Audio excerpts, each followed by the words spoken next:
Husband first time video ಮಾಡ್ತಾ ಇದ್ದಾರೆ, ಯೂಟ್ಯೂಬ್ಗೆ ಹಾಕ್ತೀನಿ ಅಂತ ಹೇಳಿದ್ರು. ಕೋಪದಲ್ಲಿ ಒಂದು ಕಡೆ ಪ್ರೀತಿನೂ ಇರುತ್ತೆ. ಸೊ ನಾವು ಇಲ್ಲಿ ಆಲ್ರೆಡಿ ನಾನು ನಿಮಗೆ ಹೇಳಿದ್ದೀನಿ, ಗೊತ್ತಾಗಿರುತ್ತೆ ನಿಮ್ಗೆ ಆಲ್ರೆಡಿ ಟೈಟಲ್ ನೋಡಿ, ಜೆಮಿನಿ ಸರ್ಕಸ್ಗೆ ಹೋಗ್ತಾ ಇದ್ದೀವಿ. ತುಂಬ ವರ್ಷಗಳ ಹಿಂದೆ ಹೋಗಿದ್ದು ನಾನು ಜೆಮಿನಿ ಸರ್ಕಸ್ಗೆ. ನಮ್ಮೂರಲ್ಲಿ ನಡೀತಾ ಇತ್ತು, ಆವಾಗ ಅಪ್ಪ ಅಮ್ಮನ ಜೊತೆ ಹೋಗ್ತಾ ಇದ್ದೆ. ಆಲ್ಮೋಸ್ಟ್ 15-20 ವರ್ಷನೇ ಆಗೋಗ್ಬಿಟ್ಟಿತ್ತು. ಸೊ ನನ್ನ ಮಕ್ಕಳು ಇಲ್ಲಿ ಪೀಣ್ಯ ಸೆಕೆಂಡ್ ಸ್ಟೇಜಲ್ಲಿ ಜೆಮಿನಿ ಸರ್ಕಸ್ ಇತ್ತು. ಆಲ್ಮೋಸ್ಟ್ 1-2 ಮಂತ್ಸಿಂದನೂ ನಡೀತಾ ಇತ್ತು. ಸೊ ಕರ್ಕೊಂಡು ಹೋಗಿ ಅಂತ ನನ್ನ ದೊಡ್ಡ ಮಗ ತುಂಬ ಹಿಂಸೆ ಮಾಡ್ತಾಯಿದ್ದ. ನೋಡೋಣ ಅಂದ್ಕೊಂಡು ಹೋಗಿದ್ದು. ಅದು ನನಗೆ ಅಲ್ಲಿ ನಡೆದಂಥ ಎಲ್ಲ ಸರ್ಕಸ್ಗಳು ಎಲ್ಲ ನೆನಪಿತ್ತು, ಏನೇನು ಮಾಡ್ತಾರೆ ಅಂತ. ಬಟ್ ಇಂಟ್ರೆಸ್ಟ್ ಇಲ್ಲದೇ ಇಂಟ್ರೆಸ್ಟಲ್ಲಿ ಅಂತ ಒಳಗಡೆ ಹೋದೆ. ಸೊ ನಾವು ಗಾಡಿನ ಪಾರ್ಕ್ ಮಾಡಿ ನನ್ನ ಮಕ್ಕಳು, ನಾನು, ನಮ್ಮ ಯಜಮಾನರು ಹೋಗ್ತಾಯಿದ್ವಿ. ಸೊ ಟಿಕೆಟ್ ನೋಡಿಕೊಂಡು ಹೋಗ್ತಾಯಿದ್ವಿ. ಇಲ್ಲಿ 150ಇಂದ 350ವರೆಗೂ ಕೂಡ ಟಿಕೆಟ್ ರೇಂಜ್ ಇತ್ತು. ಸೊ ನೋಡಿ ಇಲ್ಲಿ ಎಷ್ಟು ದೊಡ್ಡ ಗ್ರೌಂಡ್ ಇದೆ. ಸೊ ಯೂಸಲಿ ಇಲ್ಲಿ ತುಂಬ ಎಲ್ಲ ಎಕ್ಸಿಬಿಷನ್ಸ್ ಇದ್ದರು, ಮಕ್ಳುಗಳ ಗೇಮ್ಸ್ಗಳು ಏನಾದ್ರೂ ಇದ್ರೂ ಕೂಡ ಇಲ್ಲಿ ಶೋಸ್ ಇದ್ರೆಲ್ಲ ಯಾವಾಗಲೂ ನಡೀತಾ ಇರುತ್ತೆ. ಸೊ ಇಲ್ಲೆಲ್ಲ ಟಿಕೆಟ್ ಕೌಂಟರ್ ಇತ್ತು. ನಮ್ಮ ಹಸ್ಬೆಂಡ್ ಟಿಕೆಟ್ ತರಲಿಕ್ಕೆ ಅಂತ ಹೋದರು. ಇದು ನೋಡಿ ಇಲ್ಲೆಲ್ಲ ಹೇಗೂ ನನ್ನ ಮಕ್ಳಿಗೆ ಒಂದಿನ ಚೆನ್ನಾಗಿ ಮಜಾ ಸಿಕ್ತು. ರೆಡಿ ವೆಯ್ಟ್ ಮಾಡ್ತಾಯಿದ್ರು. ಒಳಗಡೆ ಬಂದ್ವಿ ಟಿಕೆಟ್ ತಗೊಂಡು. ಸೊ ನೋಡಿ ಒಳಗಡೆ ಹೇಗಿದೆ. ನಾವು ಫಸ್ಟೇ ಹೋಗಿದ್ವಿ, ಸ್ಟಾರ್ಟ್ ಆಯಿತು. ಸೊ ನಾನಲ್ಲಿ ಕೇಳಿದೆ ವಿಡಿಯೋ ಮಾಡ್ಬೋದಾ ಅಂತ. ಕಂಟಿನ್ಯೂಸ್ ಆಗಿ ಮಾಡಬೇಡಿ, ಜಸ್ಟ್ ಒಂದು 2 ಮಿನಿಟ್ಸ್ಗೆ ಕ್ಲಿಪ್ಪಿಂಗ್ಸ್ ತೊಗೋಬೋದು ಅಂತ ಹೇಳಿದ್ರು. ಸೊ ಮ್ಯೂಸಿಕ್ ತುಂಬ ಸಾಂಗ್ಸ್ ಎಲ್ಲ ಇರೋದ್ರಿಂದ ನಾನು ವಾಯ್ಸ್ ಓವರಲ್ಲಿ ಕೊಡ್ತಾ ಇರೋದು. ಸೊ ಕಾಪಿ ರೈಟ್ಸ್ ಬರುತ್ತೆ ಅಂತ. ಸೊ ನಾನು ಒಂದು ಕ್ಷಣ ಒಂದು 20 ವರ್ಷ ಹಿಂದಕ್ಕೆ ಹೋಗ್ಬಿಟ್ಟೆ ನಾನು ಇದನ್ನೆಲ್ಲ ನೋಡಿ. ಆ್ಯಕ್ಚುಲಿ ನಾವು ಒಳಗಡೆ ಹೋಗುವಾಗ ಸೊ 250 ಜಾಸ್ತಿ, 350 ಜಾಸ್ತಿ, ಇಷ್ಟೊಂದು ಏನಕ್ಕೆ ಅಂತ ಎಲ್ಲ ಹೇಳ್ಕೊಂಡು ಹೋದ್ವಿ. ಬಟ್ ಒಳಗಡೆ ಹೋದ್ಮೇಲೆ ನಿಜವಾಗ್ಲೂ ವರ್ತ್ ಅನ್ನಿಸ್ತು. ಅದೆಷ್ಟು ಜನರ ಕಷ್ಟ ಪರಿಶ್ರಮ ಇರುತ್ತೆ ಗೊತ್ತಾ ಫ್ರೆಂಡ್ಸ್. ಜೀವನ ಒಂದು ಸರ್ಕಸ್ ಅಂತ ಯಾಕೆ ಹೇಳ್ತಾರೆ ದೊಡ್ಡವರು, ಹಿಂದಿನಿಂದನೂ ಇದು ನಡ್ಕೊಂಡು ಬಂದಿದೆ. ಜೀವನವೇ ಒಂದು ಸರ್ಕಸ್ ಅಂತ. ಇದನ್ನು ನೋಡಿ ಬುದ್ಧಿ ಬಂದಮೇಲೆ ನಾವು ಇದನ್ನು ನೋಡಬೇಕಾದ ಅರ್ಥ ಆಗಬೇಕು. ಅಂದರೆ ಚಿಕ್ಕ ಮಕ್ಕಳಲ್ಲಿ ಏನೂ ಅರ್ಥ ಆಗಲ್ಲ ನಮಗೆ. ತುಂಬ ಪರಿಶ್ರಮ ಪಡ್ತಾರೆ ಫ್ರೆಂಡ್ಸ್. ನಿಜವಾಗ್ಲೂ ಅವರು ಮಾಡೋ ಇದರಲ್ಲಿ ನಾವು ಈ ಒಂದೇ ಒಂದು ಕೂಡ ಬಾಡಿ ಕೂಡ ನಾವು ಒಂದು ಥರನೂ ನಾವು ಬೆಂಡ್ ಮಾಡೋಕ್ಕಾಗಲ್ಲ.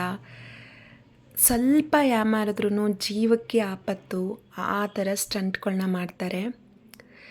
ಎಷ್ಟು ಒಂದು ಕಡಿಮೆ ಅಂದ್ರೂ 50ರಿಂದ 100 ಜನ ಇರ್ತಾರೆ.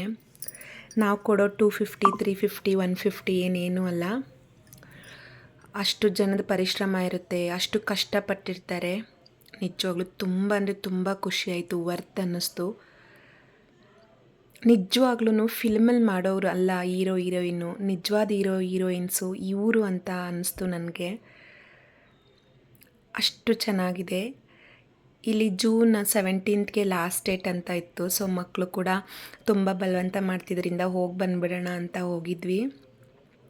ಆ್ಯಕ್ಚುಲಿ ಅದು ಊರಿಂದ ಬಂದಾಗ ಹೋಗಿದ್ದು. ನೋಡಿ ಹೇಗೆ ಮಾಡ್ತಾ ಇದ್ದಾರೆ ಅಂತ. ಪಾಪ ಇವ್ರಿಗೆಲ್ಲ ಒಳ್ಳೆ ಪ್ಲ್ಯಾಟ್ಫಾರ್ಮ್ ಸಿಗಬೇಕು. ಆ್ಯಕ್ಚುಲಿ ಊರಿಂದ ಊರು ಬಿಟ್ಟು ಬರ್ತಾರೆ, ಇದೆಲ್ಲ ಸೆಟ್ ಹಾಕ್ಕೊಂಡು ಅವ್ರ ಊಟ, ಅವ್ರ ತಿಂಡಿ, ಮೇಂಟೆನೆನ್ಸು. ನಾವು ಹೋಗಿದ್ದು ಮಂಡೇ ಆಗಿದ್ದರಿಂದ ಅಷ್ಟೊಂದೇನು ಜನ ಇರಲಿಲ್ಲ. ನಮ್ಮ ಮಕ್ಕಳಂತೂ ತುಂಬಾ ಎಂಜಾಯ್ ಮಾಡಿದ್ರು. ನೀವು ಯಾರಾದರೂ ಇಲ್ಲಿ Peenya second stage, Jalahalli cross ಅಥವಾ ಸುಂಕದಕಟ್ಟೆ ಸರೌಂಡಿಂಗಲ್ಲಿದ್ದರೆ ಖಂಡಿತ ಒಮ್ಮೆ ಹೋಗ್ಬಿಟ್ಟು ಬನ್ನಿ. ಪೀಣ್ಯ ಸೆಕೆಂಡ್ ಸ್ಟೇಜಲ್ಲಿ ಇದೆ. ಯಾವ ಕಡೆ ಹೋದ್ರೂ ನಿಮಗೆ ರೂಟ್ ಹಾಕಿದ್ದಾರೆ, ಅವರು ಬೋರ್ಡೆಲ್ಲ ಅಂಟಿಸಿದ್ದಾರೆ ಎಲ್ಲ ಕಡೆನೂ. ತುಂಬ ಚೆನ್ನಾಗಿತ್ತು. ನಿಜವಾಗ್ಲೂ ಫ್ರೆಂಡ್ಸ್, ಒಬ್ಬೊಬ್ಬರು ಕೂಡ ಹೊಟ್ಟೆಪಾಡಿಗೋಸ್ಕರ ಯಾವ್ಯಾವ ಥರನೋ ಕಷ್ಟಪಡ್ತಿರ್ತೀವಿ. ನಾವು ಒಂದು ರೀತಿ ಕಷ್ಟಪಡ್ತಿರ್ತೀವಿ, ಅವರು ಇನ್ನೊಂದು ರೀತಿಲಿ ಕಷ್ಟಪಡ್ತಾ ಇದ್ದಾರೆ. ನನಗಿಲ್ಲಿ ಬೇಜಾರಾಗಿದ್ದೋನು ಹೆಣ್ಮಕ್ಳು ಕೂಡ ತುಂಬ ಕಷ್ಟಪಡ್ತಾಯಿದ್ರು. ಗಂಡ್ಮಕ್ಳು ಸಹಜ, ಅದು ಪ್ರಕೃತಿಯ ನಿಯಮ, ಕಷ್ಟಪಡೋದೆಲ್ಲ ಇದ್ದಿದ್ದೇ. ಪಾಪ ಅವ್ರಿಗೂ ಕಷ್ಟ ಇರುತ್ತೆ. ಆದ್ರೂ ಹೆಣ್ಮಕ್ಳು ಕೂಡ ನೋಡಿ ತುಂಬ ಬೇಜಾರಾಯಿತು. ಖುಷಿ ಒಂದು ಕಡೆ ನೋಡೋದ್ರಲ್ಲಿ ಖುಷಿ ಇದೆ, ಮನಸ್ಸು ತಣಿಸುತ್ತಾರೆ.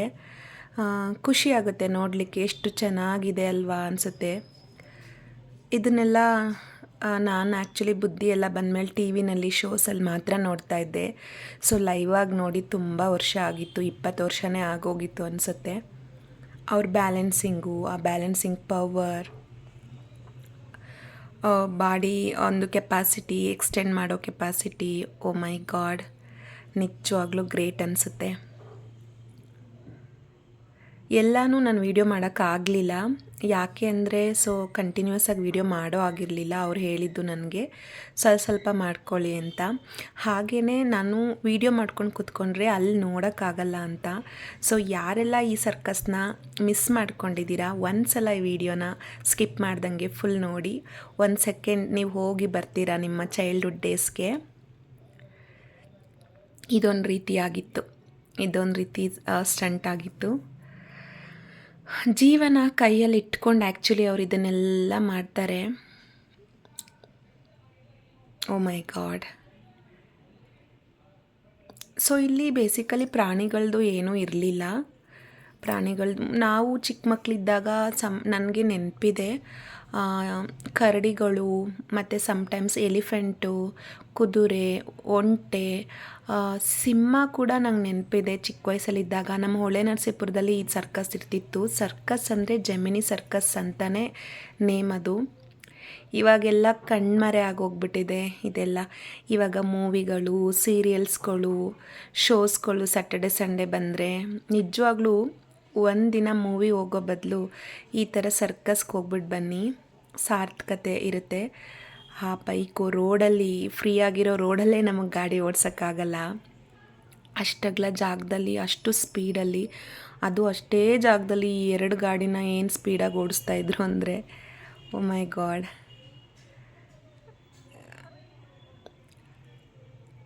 ನಮ್ಮನ್ನು ಮನರಂಜಿಸೋಕ್ಕೋಸ್ಕರ ಅವರೆಲ್ಲ ಎಷ್ಟು ಕಷ್ಟಪಡ್ತಿದ್ರು. ಹೌದು, ಹೊಟ್ಟೆಪಾಡು ಇರ್ಬೋದು, ಬಟ್ ಕೂಡ ಅದು ನಮಗೆ ಮನರಂಜನೆ ಕೂಡ ಸಿಗ್ತಾ ಇತ್ತಲ್ವಾ. ಹೀಗೆ ನೋಡ್ತಾ 4 o'clock ಸ್ಟಾರ್ಟ್ ಆಗಿದ್ದು 6:15 ಆಗೋಗಿತ್ತು. ಟೈಮ್ ಆಗಿದ್ದೇ ಗೊತ್ತಾಗಿಲ್ಲ. ಸರ್ಕಸಲ್ಲಿ ಮೇನ್ ಈ ಸೈಕಲ್ದೆ ನಂಗೆ ನೆನಪಿಗೆ ಬರೋದು. Thank you so much friends, ಯಾರೆಲ್ಲ ವಾಚ್ ಮಾಡಿದ್ರಿ.